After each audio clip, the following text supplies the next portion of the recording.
All right, so let's talk about what we see from Hisense at CES 2022.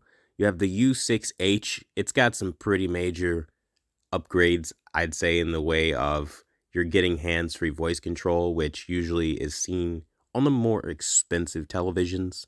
And I think that's going to be combined with the new Google TV that they've got going and the Gamemode Plus. That's really going to impress a lot of people.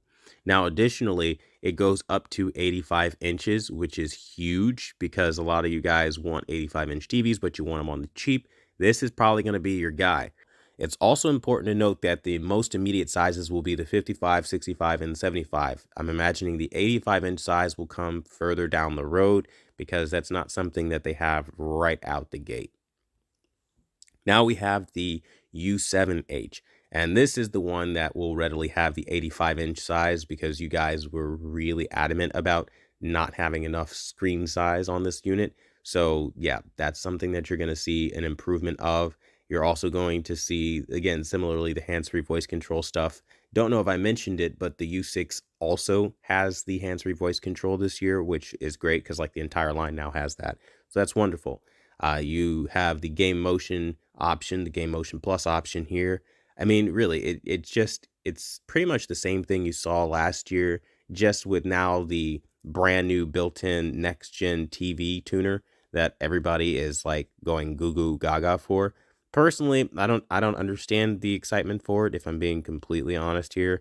I think I don't really watch a whole lot of over-the-air TV, but it is a subjective thing. Either way, if that was one of the features that kind of had you put off for not getting the U7, then say la vie there. I will say I don't know if it's a VA on the larger screen sizes or an IPS screen, so that's something that you're still going to have to play by ear. Now, this is the coup de grace. They went mini LED for the U8H, which is going to enhance black levels. They're boasting 1500 nits of peak brightness. You get a 75-inch screen size now.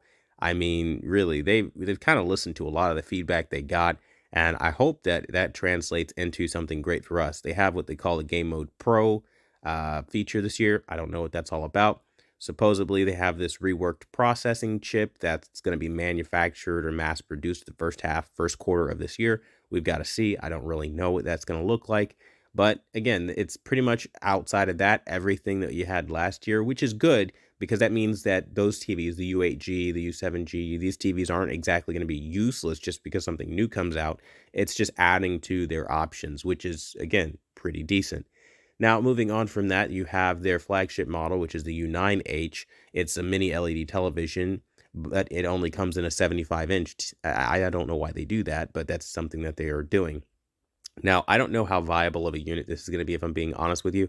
I would really have to see how that mini LED performs, frankly, because they have the U9DG and people might just buy that instead, given that this is coming in at $31.99. It's really expensive and it's a mini LED television.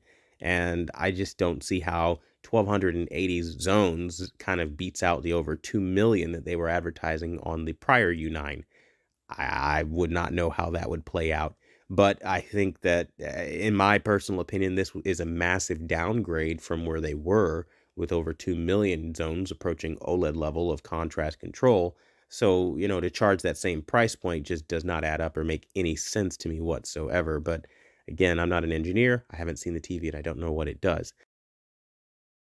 The U9H is available in 75 inches for $31.99 in late summer.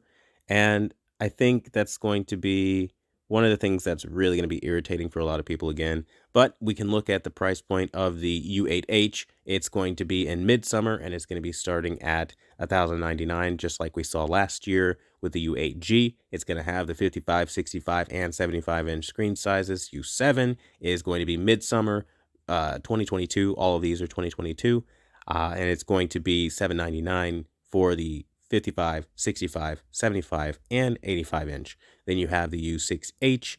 It's going to be summer 2022, starting at $579.99, and it's going to have the 55, 65, and 75. And they said that there's an 85, but I don't know if that pertained to a different model. Maybe that was a typo or something, but we'll see as time goes on. But either way, that kind of concludes this video.